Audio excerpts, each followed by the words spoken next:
Cash Patel swore under oath that he wouldn't politicize the FBI.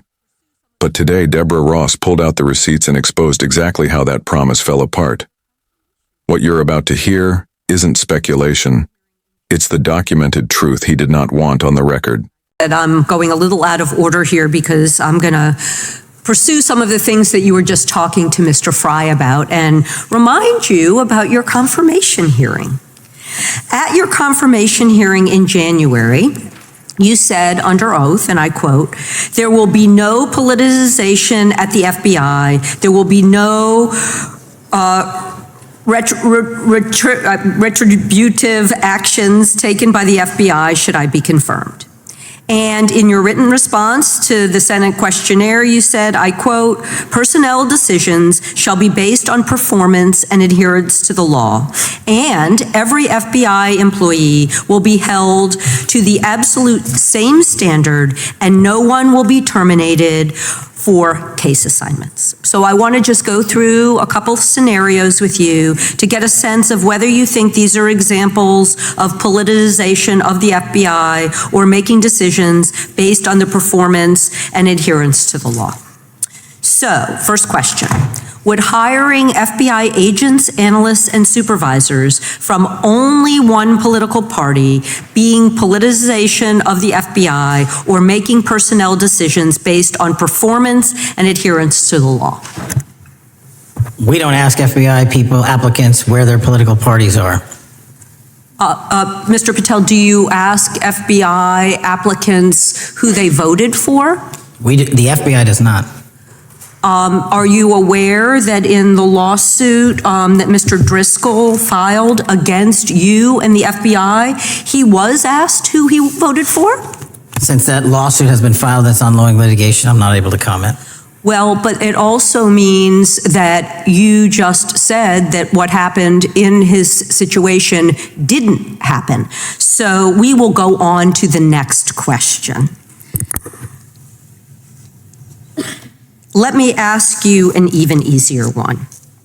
Does firing agents for working on the cases that they were assigned to and that the president didn't like, is that politicization of the FBI or making personnel decisions based on performance and adherence to the law? The FBI doesn't terminate anyone based on case assignments alone.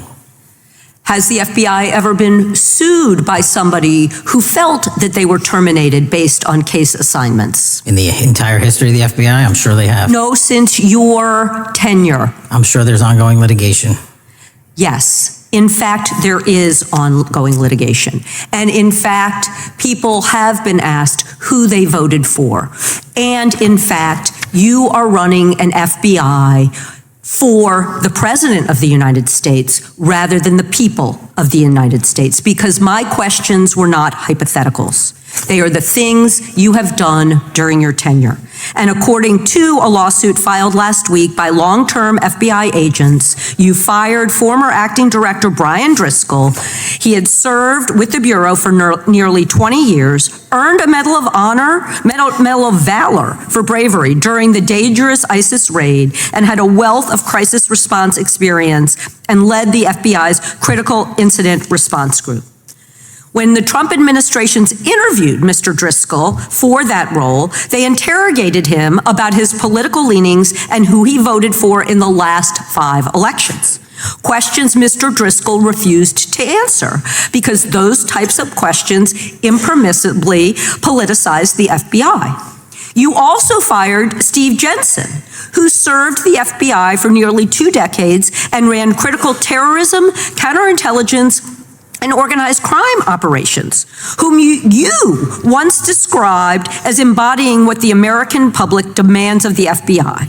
But he was fired because he took part in investigating crimes committed on January 6th.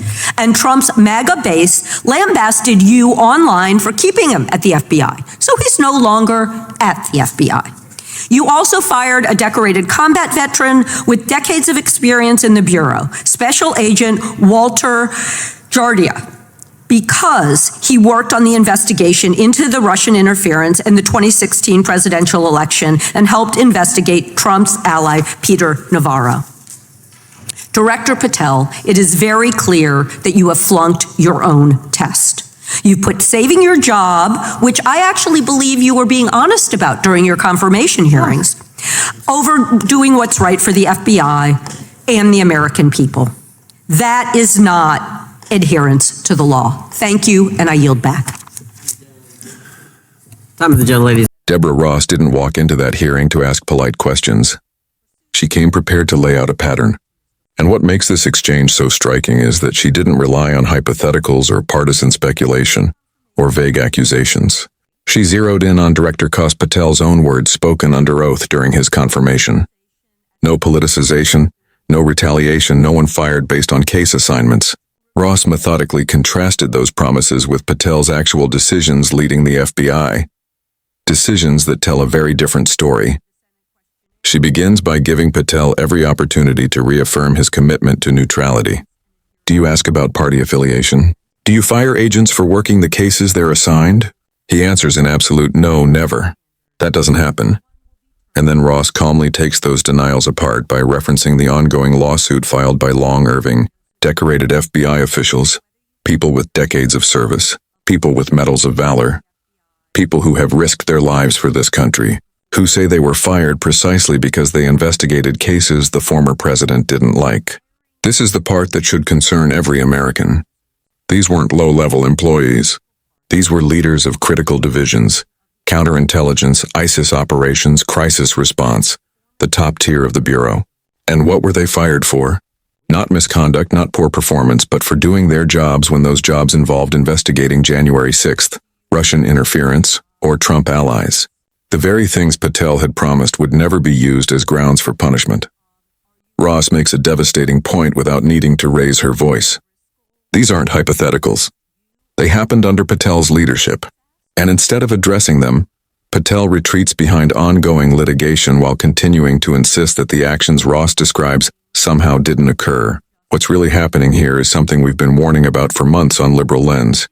The slow, quiet re-engineering of federal agencies into political enforcement tools. When you start asking agents who they voted for, when you fire decorated officers for investigating crimes committed by your political base, when you replace career professionals with hand-picked loyalists, that's not neutral law enforcement. That's the politicization Patel promised would never happen.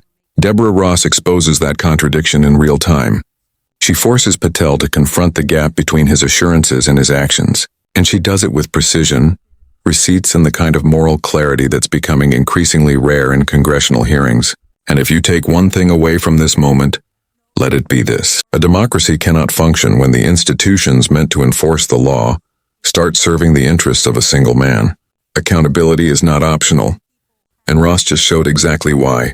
If you want more breakdowns like this, deeper context, clearer explanations, and commentary that puts the puzzle pieces together, make sure you subscribe and stay tuned.